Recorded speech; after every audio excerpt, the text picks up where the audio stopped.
PM बनने की चाह में मैं परमानेंट कुंवारा बन गया और विदेश से पढ़ाया। ऑक्सफोर्ड यूनिवर्सिटी दिख रही है, वो देखो ऑक्सफोर्ड यूनिवर्सिटी दिख रही है।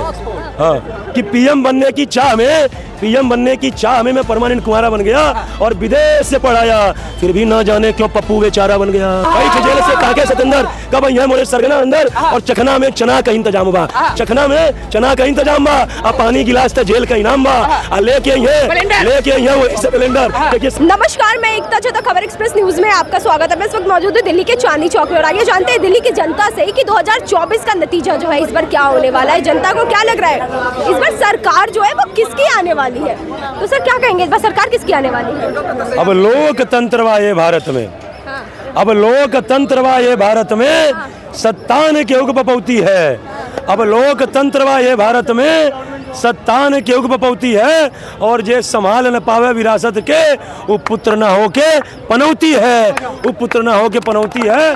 और जे चिंता करी खाली अपना बन सके, थोड़ा इधर आ जाओ हाथ लग जाएगा, जे चिंता करी खाली अपना बन सके ओकरा सत्ता के गैला सतैबे करी और केतनो चिचियबा फिर भी 24 में भाजपा आइबे करी, फिर भी 24 भाजपा आइबे करी। और जाति धर्म के जहर केतनो बोइबा फिर भी राष्ट्रवाद के फसल लहराइबे करी और केतनो चिचियबा फिर भी 24 में भाजपा आइबे करी, फिर भी 24 भाजपा आइबे करी। यही रिजल्ट है, यही माहौल है, यही भविष्यवाणी है। आप ये कैसे कह रहे हैं इतने कॉन्फिडेंस के साथ? बिल्कुल, इधर आ जाओ ना भैया, इधर आ जाओ ना। भैया कह रहे हैं कि माहौल तो ऐसा नहीं है, आप ऐसा कह रहे हैं। क्या कह रहे हैं? क्या माहौल है? क्या माहौल लग रहा है? बीजेपी की सरकार मेरे को बिल्कुल कतई पसंद नहीं है। एक ऐसे करने से 400 पार करने से मोदी की सरकार बन जाएगी। मोदी की वजह से कितनी बेरोजगारी है, बहुत बेरोजगारी है। आप कितनी भी देख लो, जितने भी नेता जो बीजेपी के खिलाफ हो रहे हैं उनको तो वो जेल में डाल दे रहे सभी। जैसे केजरीवाल ले लो, हरियाणा के एक तंवर सिंह थे, उनको भी क्या नाम है अपने, ममता बनर्जी को देख लो, राहुल गांधी को देख लो, हर एक विपक्ष के नेताओं के पीछे पड़े। आज स्थिति जो माहौल की बात कर रही है, आजादी से ताना मोदी का काम है। बीजेपी पार्टी का हमेशा यही काम रहा है कि जो विपक्ष में पार्टी खड़ी हो रही है उसको खत्म करना। मोदी का बीजेपी का हमेशा यही। क्या कह रहे भैया? वो कह रहे आजादी से पहले की पार्टी कांग्रेस इकलौती पार्टी, आजादी से पहले की पार्टी जो मायावती और काशीराम से पहले, मुलायम काशीराम मायावती से पहले एक नहीं अनेकों बार उत्तर प्रदेश में शासन कर चुकी है, पूरे देश में शासन कर चुकी है। आज उसी एक मिनट चुप रहेंगे, मैं आप बोल रहे थे मैं चुप था, एक गरिमा रखिए पत्रकारिता की। 1 मिनट भैया। हाँ। आज उसी उत्तर प्रदेश में यही आजादी से पहले की पार्टी 80 में 17 सीट पे लड़ने के लिए मजबूर हो गई।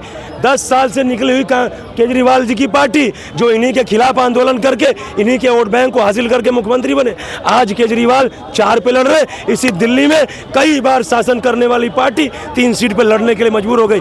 यही पार्टी क्या कहते हैं कि पंजाब में गठबंधन, इंडिया गठबंधन में अरविंद केजरीवाल ने 1 सीट नहीं दिया। जो माहौल की बात कर रही है, आपको गठबंधन का एक और जो माहौल है कि इंडिया गठबंधन की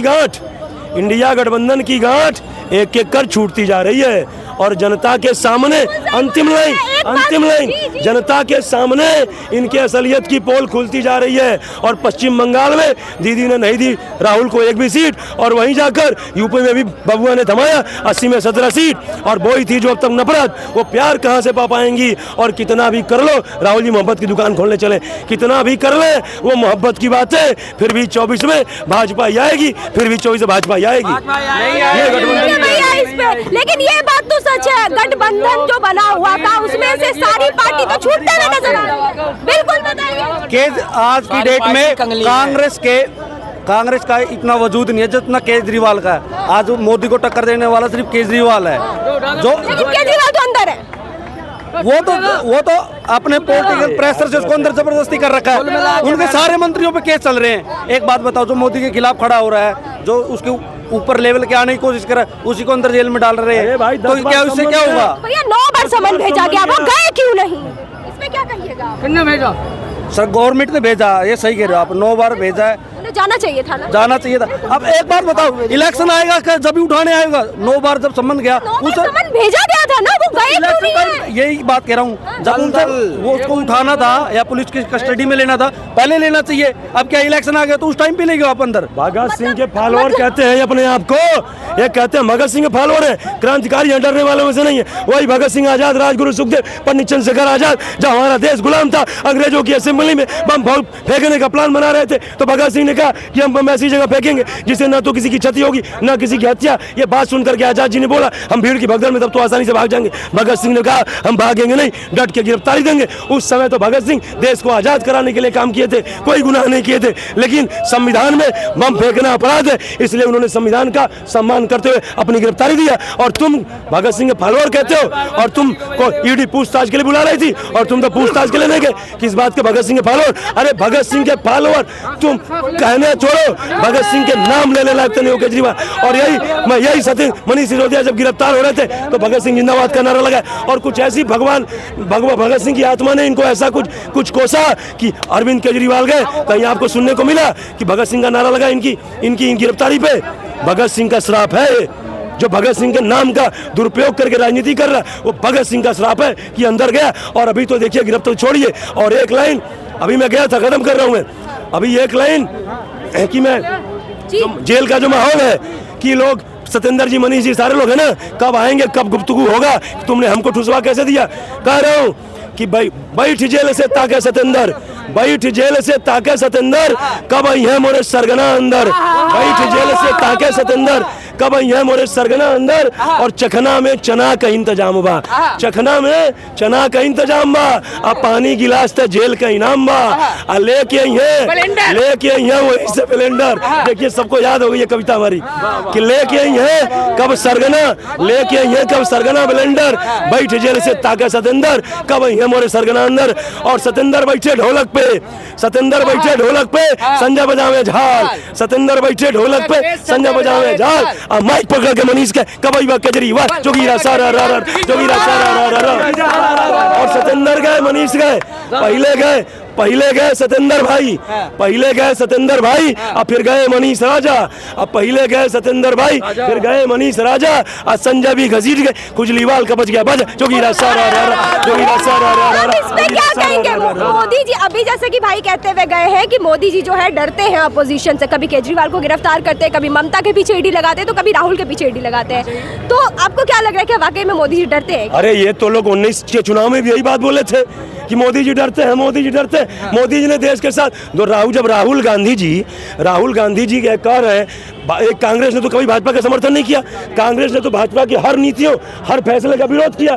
तो जब विरोध किया, जब यही राहुल गांधी जी कहते चले आ रहे हैं कि मोदी जी जब से प्रधानमंत्री हैं तब बने हैं, 2014 से जब से प्रधानमंत्री बने तब से देश की जनता के साथ अन्याय कर रहे हैं। तो जब मोदी जी 2014 से ही देश के जनता के साथ अन्याय कर रहे हैं, तो राहुल गांधी जी 14 से 19 तक कौन सी बहन की शादी ढूंढने गए थे? बहुत सही बात। कोई नई बहन आ गई क्या आपके पास?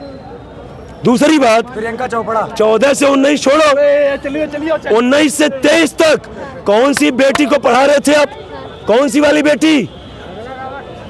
तो ये देखिए, ये निराधार आरोप है। और एक दिन तो राहुल जी मेरे सपने में आए थे, मशीन लाने गए रहे, एक दिन राहुल मेरे सपने में आए थे, आलू से सोना बनाने वाली मशीन लाने गए थे उतनी देर। एक दिन राहुल मेरे सपने में आए थे, हमसे कहे कि प्रेमनाथ जी हम इतना चल रहे हैं, इतना पैदल चले हैं, फिर भी रिजल्ट निगेटिव है, निगेटिव। और 2023 में जब मैं भारत जोड़ो यात्रा पे था तो मैं तो पूरे ठंडी में टी शर्ट पे चला। अब मुझे पता है मैं कौन सी दवाई लिया टी शर्ट पे चलने के लिए, कौन सा यतन किया। अब जी अब मैं नहीं कह सकता मैंने कौन सा यतन किया, मैं जनता को नहीं बता सकता हूँ, लेकिन कुछ तो उपाय जरूर किया होगा, तभी सारी देश की जनता जो है जैकेट में चली और राहुल गांधी जी ठंडी में चल। कुछ तो राहुल जी के अंदर एक कुछ ऐसा खास कुछ एक्स्ट्रा होगा कि लोग टी शर्ट पे चल। राहुल गांधी को आप इतना कह रहे हैं, राहुल गांधी वही है जो जनता के बीच आकर काम करते हैं, प्रधानमंत्री का चेहरा है राहुल गांधी, आप उनके बारे में ऐसा कैसे कह रहे हैं? पीएम बनने की चाह में मैं परमानेंट कुंवारा बन गया, पीएम बनने की चाह में मैं परमानेंट कुंवारा बन गया और विदेश से पढ़ाया। ऑक्सफोर्ड यूनिवर्सिटी दिख रही है, वो देखो ऑक्सफोर्ड यूनिवर्सिटी दिख रही है। हाँ, कि पीएम बनने की चाह में मैं परमानेंट कुंवारा बन गया और विदेश से पढ़ाया, फिर भी ना जाने क्यों पप्पू बेचारा बन गया। पप्पू तो आप लोगों ने बना दिया है उन्हें। अभी तक पता नहीं चला मुझे अभी तक पता नहीं चला मुझे क्यों देश में मजाक हमारा बन गया।